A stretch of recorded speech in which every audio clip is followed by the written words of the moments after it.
Hey friends, good morning. Diana Lidstone here. This morning I got an email from one of my clients and she had to cancel an appointment with me because her assistant hasn't worked out. Her new hire hasn't worked out. And it spurred me to think about how many times this has happened and how many times I have gone over the essentials of hiring the right person. And hiring somebody is something that, as CEOs, we all have a challenge. But here's three things that I want to share with you. Three things this morning to share with you that you have to absolutely get right in order to make sure that your hire works out. Now, there are lots of other things, but these are three very essential things. If you get these right, the likelihood that your hire is going to work out is much improved. So, before we get started, I'd love for you to, go to YouTube, my YouTube channel, like it, subscribe, make a comment on this video below. I'd love to hear your feedback. So here we are. Let's talk about hiring. There are a couple of foundational elements, and the first one, number one, you've heard it before. I have to say it again. Hire slow, hire. Let me get that right. Hire slow, fire fast. And, hiring is not an easy thing. We get emotionally attached, and firing fast, essentially, is something that makes us very, very uncomfortable. But hire slow. And here's the thing that you can do really, really slowly. I know that when my clients have done these, put these things in order, their hire tends to work out. So here's a couple of hints. Never hire the very first person that you interview, or never hire the best person of a bad bunch, right? There's lots of people out there. So hire slow, fire fast. Another great tip along this lines is to ensure that you test them. Give them little mini projects to do. And then you will know, number one, whether the person is capable of handling a small project that, fits your requirements, but also whether they can be trained quickly. So are they going to work out as a team player? Are they going to fit your team culture? These are all things that you have to set up and ask yourself.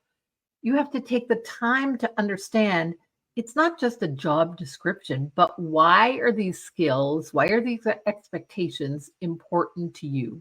Take the time. So, number one is hire slow, fire fast. Number two, and this is what really hangs up a lot of CEOs, is having the right systems and processes in place before you hire. So let me repeat that again. Having the right systems and processes in place before you hire. Someone once told me that we make around 35,000 decisions a day. So imagine if your team comprises of, 10 people and you're going to add one. The probability that all these decisions align with your vision and your culture are going to be pretty low. And expecting these people to make the right decision without having the processes in place, expecting them to do this exactly like you, you're setting yourself up for failure. So put the right processes and systems in place. And maybe, just maybe, that's who you need to have as your first hire, someone to create these systems and processes. So first one was hire slow, fire fast. Number two is have the right systems and processes in place. Number three is have the right job description, role description in place. And I know a lot of people say, oh, but I have a job description. But most of those job descriptions are simply just, that standard old, here's the skill sets that you need. But have you explained to your new hire, does the job description actually include how it fits, how their job fits into your overall culture, your overall business? What are they responsible for? What is their, who do they report to? How are they accountable? How do they own that part of the system that fits into your business? What are their KPIs? Everybody in your business should have a number that they're responsible for. What is that one number? What outcomes are expected? When are those outcomes expected? What goals, what results are they required to achieve? So a new hire needs to know what they're working towards. And when this is outlined from the outset, from the beginning, then the conversation to fire fast becomes much easier. It doesn't become so emotional on your part or on their part.